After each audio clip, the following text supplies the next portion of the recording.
to a quad. Talking about that because let's be real. On the old WNBA front, this is the most relevant the league is going to be for the next couple of weeks. Because we can be honest, during a couple of weeks, Caitlin Clark is out injured. Doesn't matter what happens. Does not matter what happens. No one cares. The WNBA is back under fire, but this time, it's not about bad officiating or hard fouls. No. This storm is darker. Stephanie White's recent update on Caitlin Clark's injury sent shockwaves through the league. Her delivery, uneasy. Her answers, barely answers at all. And the discomfort in her voice suggests Clark's condition might be more serious than anyone's ready to admit. This groin injury, how much of an absence do you expect from her beyond today? Yeah, late last night. I think it's very much a day-to-day thing, how she responds to treatment.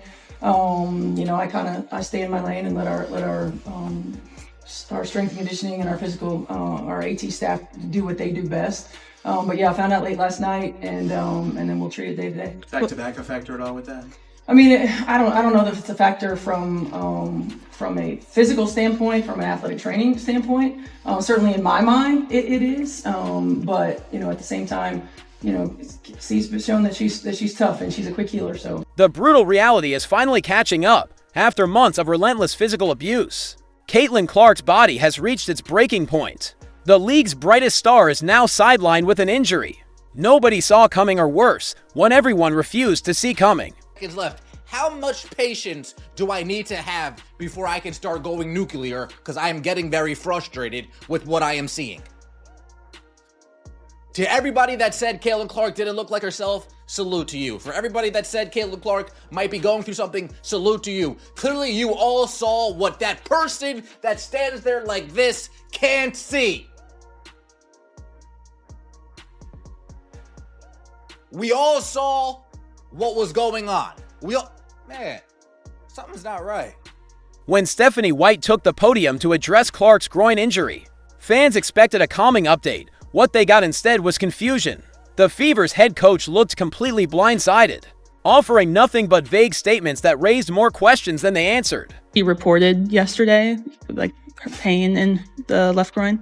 it had to have been at some point during the day because they took her out yesterday, for the MRI. So I'm not exactly sure. I didn't hear about it until we heard from our training staff last night. And with the MRI, did it show a strain or anything, or? You'll have to ask. And then came the real red flag. White revealed she didn't even learn about Clark's injury until Wednesday evening, after Clark had already complained of pain and undergone an MRI earlier that day. That's not how you handle star player injuries. In a professional league, that's not miscommunication, that's a leadership breakdown. Her back. And within rushing her back, she re-injured that same quad. And then he rushed her back again. And then within rushing her back, she was forced to put pressure and put stress on different areas surrounding that quad. That leads us to our most recent groin injury. I don't need a degree to think for myself.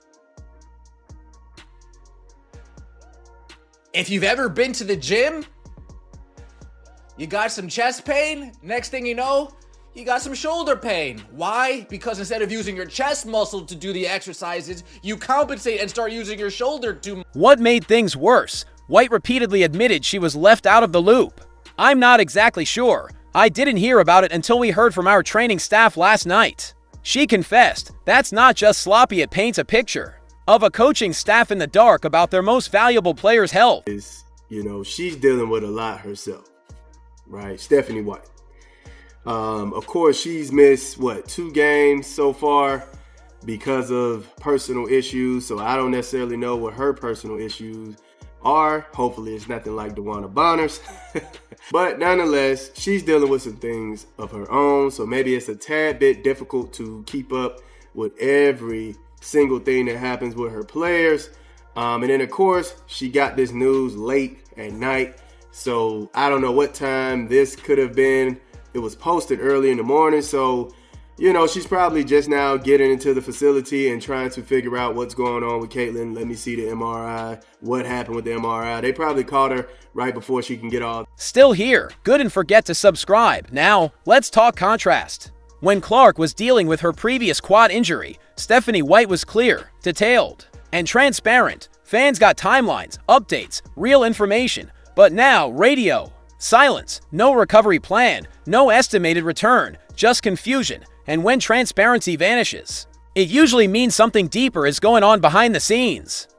When she says you have to ask our training staff, are any of us really going to get the opportunity to actually talk to a training staff member? I don't think that actually is going to happen. So like what Stephanie White is doing right there is basically saying, I can't tell you, even if I could tell you, it's not going to be announced through me. It's going to be announced just how they announce everything else. They're going to announce it through a press conference. They're going to announce it through a press release, a tweet with the information. These organizations are very private, especially with, the injury information, because people go crazy. Let's not pretend this groin injury came out of thin air. It's the result of months of unchecked physical targeting that the WNBA has failed to address. And the timing couldn't be worse, right after that brutal Connecticut game where Clark got poked in the eye by JCS Sheldon and then leveled by Marina Mabrey. Since her return on June 14th, Clark has been surviving, not thriving. Just 1 for 23 from 3 over her last 3 games. A season-low 6 points against Seattle, more turnovers than points for the first time in her career. This wasn't a slump. It was a red flag waving right in the league's face, and no one blinked. Clark does not need to play another game until she's completely 100% healthy. If that means she has to miss multiple weeks, so be it, because you don't want to get into the habit of her rushing back from injuries when she's not fully healthy, and we know if one nagging injury can lead to another nagging injury. So the best thing that the Indiana Fever can do, regardless of what Caitlin Clark wants to do, you have to protect your star, your superstar, because she's going to want to get on the court. But until she's 100% healthy, she does not need to play another basketball game for the Indiana. Now let's talk numbers. Clark has been on the receiving end of 17% of all flagrant fouls in the WNBA this season, and 8 of those came from just one team. That's not coincidence. That's a blueprint from Kennedy Carter's notorious hit, to Chicago's sustained physicality, to Connecticut's eye poke, body check combo, Clark's taken hits that would have ended other players' seasons, and the response, weak. Marina Mabrey, who drilled Clark after the eye poke, got a technical. That was later upgraded to a flagrant, no suspension, no fine with teeth. Just a wrist slap and a pass to keep doing it. Real talk, a lot of y'all records she coming for. She coming for him. At the end of the day, y'all can't stop nothing, bro. Y'all trying to beat her up and bruise her up and take her out the game and injure her, bro. We know what the motive is, dog. Like, don't nobody like that. I don't vouch for that. I don't like that. You hear me? Y'all not leading. Look, y'all need to get that out y'all heart. Cause that's some deep demonic stuff. The way y'all thinking and how y'all moving and having y'all little meetings and all of that and wanna plot against this woman and her teammates that have her back. Y'all better leave her, Sophie Cunningham, and Clark's fan base. They're done. Social media's in flames with fans begging her to leave the WNBA altogether. One tweet summed it up: if Caitlin Clark quits the WNBA and plays in Europe, I'd cheer for her. This league doesn't deserve her. And honestly, that energy's spreading. Just look at the numbers. When Clark sat out earlier this season, national TV ratings plummeted 55% from 1.81 million to 847,000 viewers. The Fever's ticket prices down 47%, and yet Clark gets stood up for being assaulted, while her attackers walk away untouched. The message is loud and clear. The WNBA protects egos, not its stars. Finding out this morning that we probably need to hold out again today. It's just, it really is a day-to-day thing. And I think for us, making sure that we're prioritizing her long-term health and wellness. It's anybody who's had some of these types of injuries understand that sometimes it's a process.